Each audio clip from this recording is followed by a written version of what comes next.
What's up, YouTube? I'm Allie with God is and Associates, and I'm here to explain to you my spiritual journey and how you can conquer your own spiritual journey. Bad. I can't get out of bed, no drugs make me bad. I can't get out of bed, yeah, drugs are bad. I can't get out of bed, no drugs make me bad. I can't get out of bed, yeah, drugs are. My spiritual journey started really, really young. I was very observing as a kid. I used to suck my thumb, so I didn't talk. I was a mute, so I just watched everything. I used to honestly believe that the moon was following me. The sun was following me. I used to honestly believe that as a kid. And I don't know why I believed that, but I believed that. That's what I believed. I used to speak to everybody. And I didn't understand that I was on a spiritual journey at that time because I was a child. I used to speak to everybody. I was just so friendly. I was nice, but I wasn't naive. So I wasn't the type of kid that'll go with anybody, but I would say, hey, from a distance. Hey, how you doing? You know, I was very respectable, but I was an honest kid. If your house stank, I was going to say, your house stank. If your house dirty, I was going to tell you, your house dirty. And that's the thing. That was my journey to let me know that I'm aligned and I'm on my right path. And I am going on my right path, and I was working on my journey. And it was obstacles that came, but no weapon formed against me shall prosper. So the obstacles that came to me, they didn't prosper. They all fumbled. It was a fumble process. I was even put in situations where I was supposed to have been hurt or touched, and wasn't, because no weapon formed against me shall prosper. I was innocent. I was really working in my spiritualness, and my ancestors was really working with me because they knew who I was. They understand me. They understand who I was. And I didn't know who I was at that point. I'm thinking I'm a regular child. I'm thinking I'm a regular child that's getting teased. I ain't get teased too much though, because, you know, my sister was a fighter, so people ain't really mess with me. But they did talk about my nose though. I don't know why I got a pretty nose. It ain't make me insecure. But I was still on my journey with that. I still wanted to make people happy, and I was happy. Like, I always wanted to be the person that bring happiness to people. I never wanted to bring destruction or anything that can hurt or harm anyone, because that is not my true intentions. That's not my intentions. When I was 17 years old, I conceived a child. I did, and she passed away, unfortunately. And I didn't understand. And I'm still feel like I'm still on a spiritual journey to understand and to grow, you know, because I was put on a different path. So obedience is better than sacrifice. So with me not being obedient, it ended up sacrificing my child. Yes, and it destroyed me because I didn't understand at that moment. I was thinking that I was everyone. I didn't think I was the one, you know. So with me thinking that I'm like everyone and I'm getting the same privilege as everyone, and I'm not thinking that I'm the one out the million, because, you know, you get those TV shows and you say 1 out every million this happened, you know. You never think that you were that 1 out of every million. But then when you understand and you evaluate who you are, and you understand that you are a target to be that million just because who you are. When I evaluated and I understand who I was, and I understood that my daughter was a duplicate of me, I understood. But before I got to that, I'm not gonna lie, it wasn't all peaches and cream.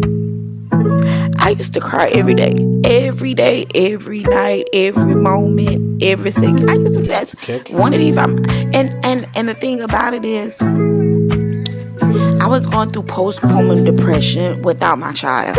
So it made postpartum depression much more depressing. So, I used to, like, I felt kind of abandoned at that moment because I used to walk or kiss the bus to find the father of my child. Yeah, I know, crazy, yes. But I used to walk to find him because I didn't want to be by myself, and we stayed together. So, like, if he gone, I'm by myself. And so when I used to be by myself, I used to be lost in my thoughts, like just in my thoughts of what if, like if I didn't do this, it would have been this, and regret, and regret is like one of the worst feelings you can get. Like, you don't want to go through regret, depression, and being abandonment. I went through all that at that one time. Still trying to stay strong. But I wasn't strong. I'm not going to lie to you. I cried. So, on my way to go see, I knew exactly what my baby daddy was. So, on my way to him, I used to be crying because I'm thinking about my baby. And I'm just crying and praying and hurting. I didn't even understand. Like, I'm starting to really feel that little girl right now. You know what I'm saying? Because I was young. I was 17. So I used to be really just walking and crying and thinking and praying and wondering why me. But why not me? Why not? But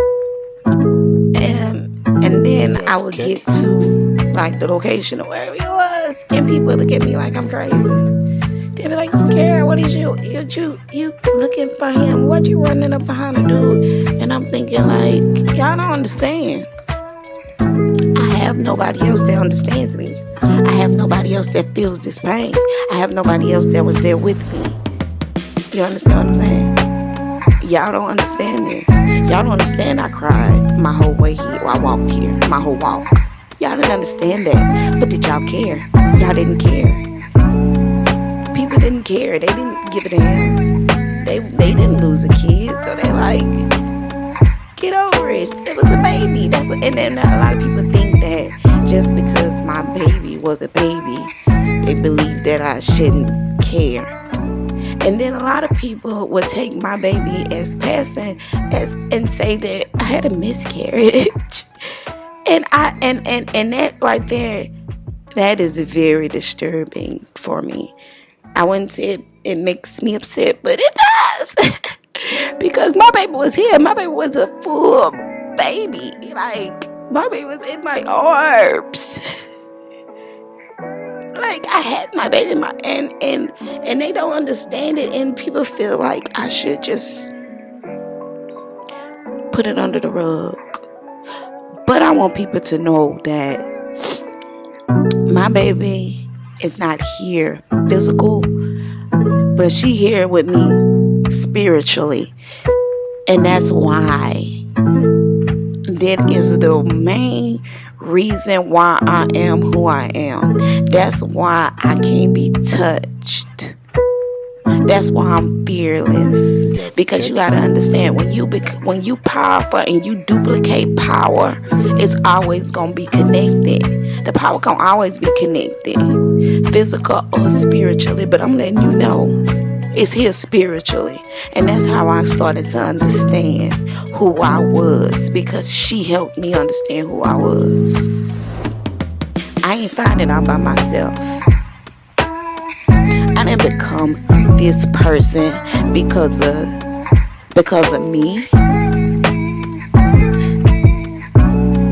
I was partial help, yes, but it was a team effort. It was me and her.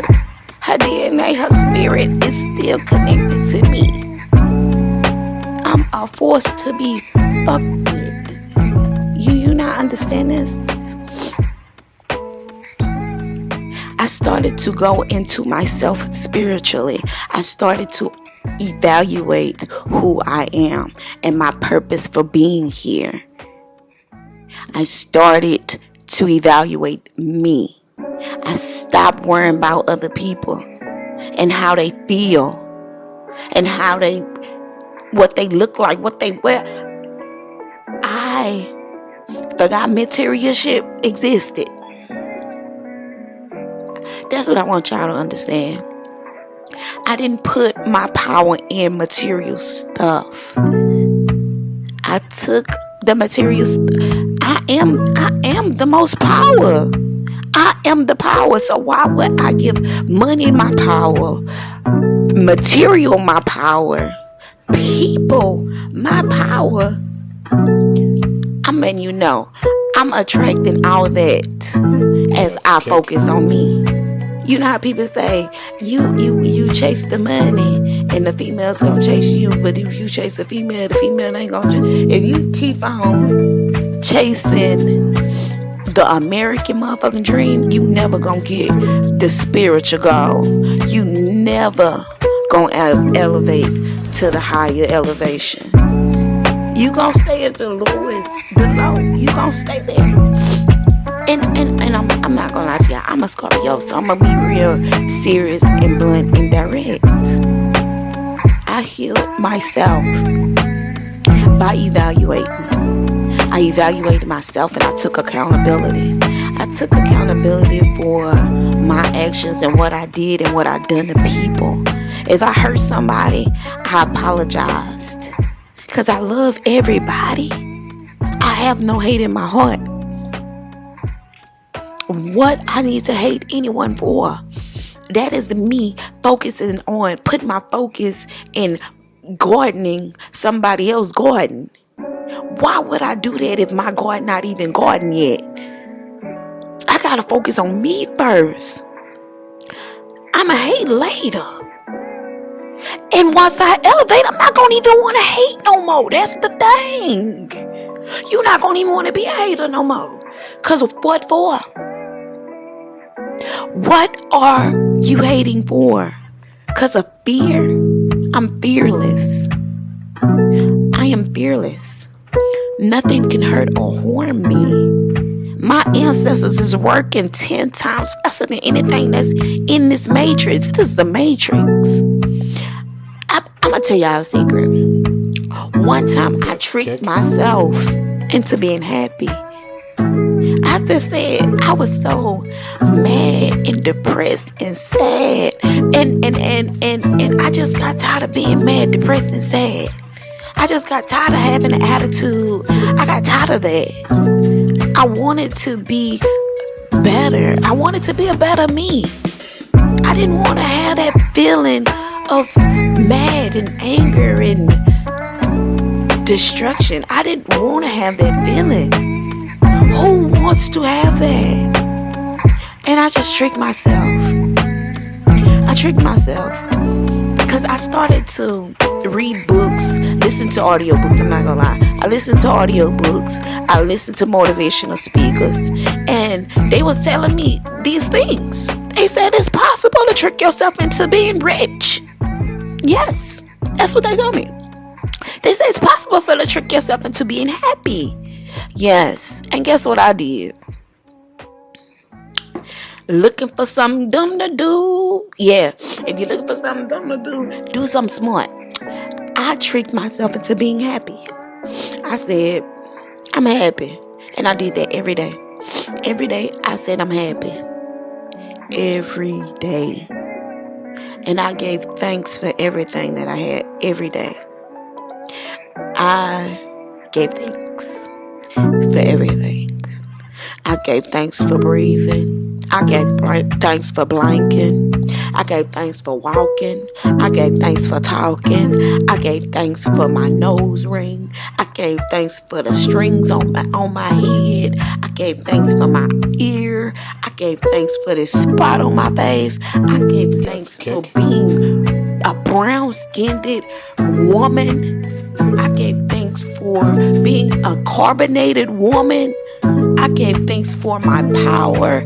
I gave thanks for my bed, my car. What I didn't give thanks for, I thanked for everything. And I didn't complain. I didn't complain about anything. And it does not matter if a complaint came. You know, if it was ready for my car note to be paid and I didn't have the money, I wasn't going to complain. Because that means it's not going to come for sure. I didn't complain. People find reasons to complain. People make up stuff to complain about. People complain about what ifs. People be stuck in a what if. If was a fifth. I was stuck in a what if. And when I was stuck in a what if, I was depressed. I was stuck in regret. I was stuck in pity. I was pitying myself. I had pity for myself. I was stuck in my pity. Do not get stuck in your pity. What is the point? Who's going to come get you out of that? If you stuck in it and you can't get you out, you trying to get in a relationship and that person going to get you out. No, y'all, you just going to try to pull them in your pity. And they going to end up leaving or they going to end up using you. One of the two. Don't get stuck in your pity. Before you even can be in a relationship, you have to get yourself aligned. You have to understand what you're looking for in a relationship. We can't keep getting into these false relationships just because people look nice. That's why we're not finding what we want. We have to evaluate who he is to take accountability for what we have done, what we have.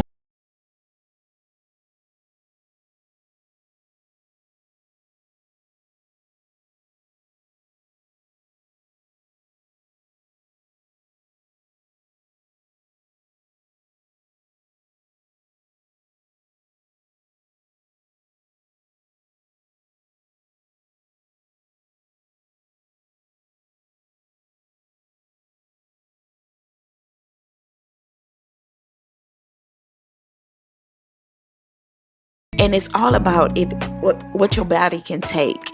And it's self-discipline. This is discipline yourself. If you can do at least 5 minutes of discipline, that's I'm proud of you. Because you disciplined yourself to even start. So if you can at least get yourself 5 minutes, that is wonderful.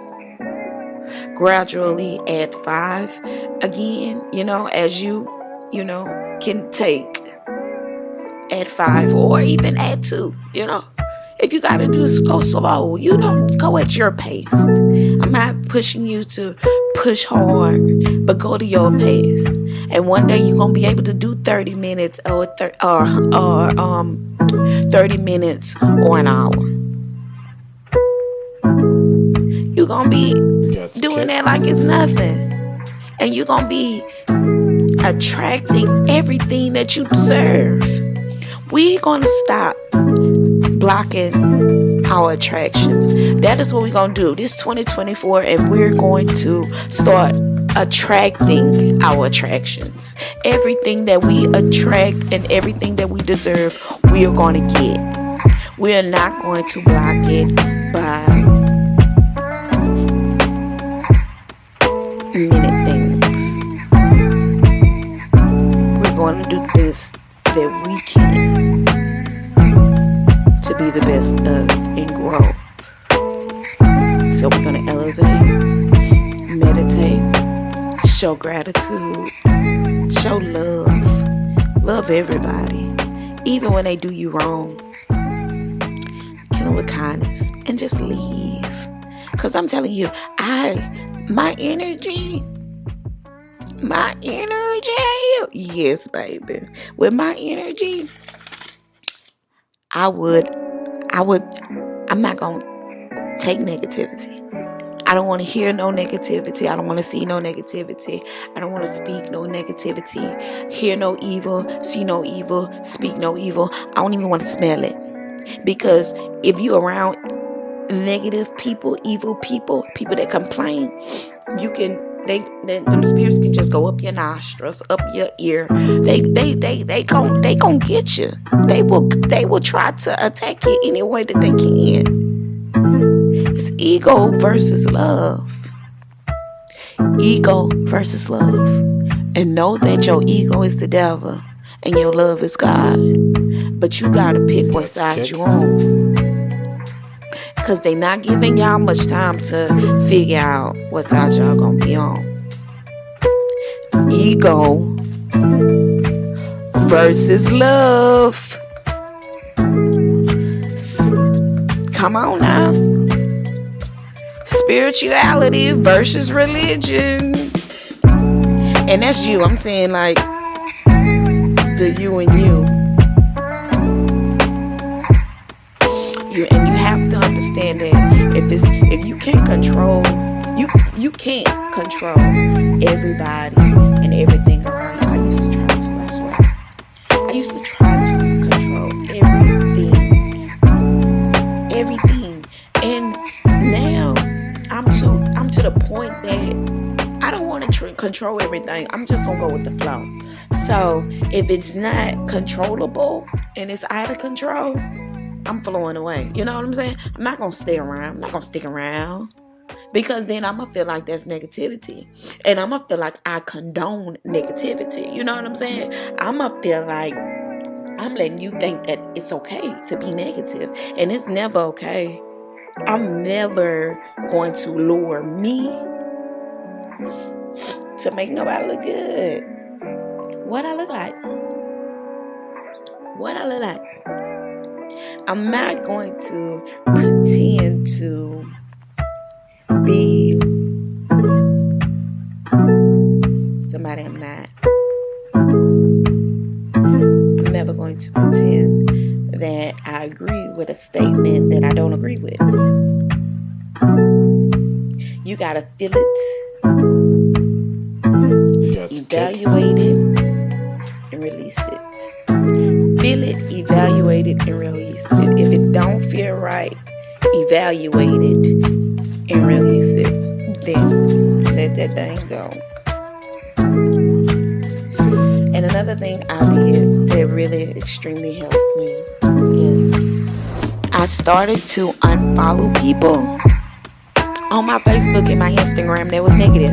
If I wrote that, if I went down my Instagram and you wrote anything about men versus women when you supposed to be the masculine or even the feminine, I deleted you from my friend list. We was no longer friends. We was no longer friends, baby, because I feel like you lost. What do I need to be talking to you for? You not on my level.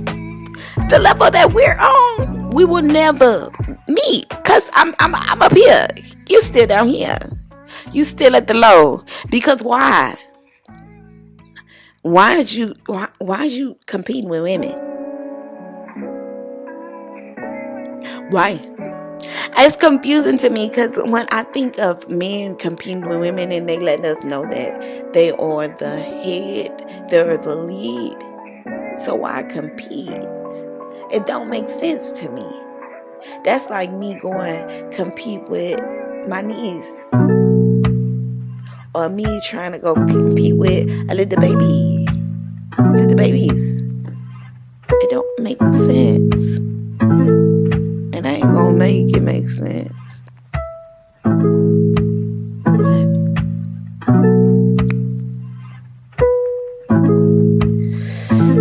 I guess that's just me. But I feel like everybody should get into a point where they have a boundary and they understand the boundary and they put their boundary down on people. But make sure you like, comment, and subscribe.